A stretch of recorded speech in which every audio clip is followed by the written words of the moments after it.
Merhaba arkadaşlar, kanalımıza hoş geldiniz. Bugün sizler için iki harika oyuncumuz Elçin Sangu ve Barış Arduç'tan yeni ve güzel paylaşımlar sizler için hazırladık. Kiralık Aşk dizisinde rol almış ve herkes tarafından beğenilmişti.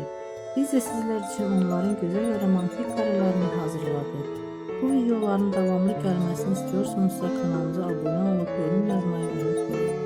Böylelikle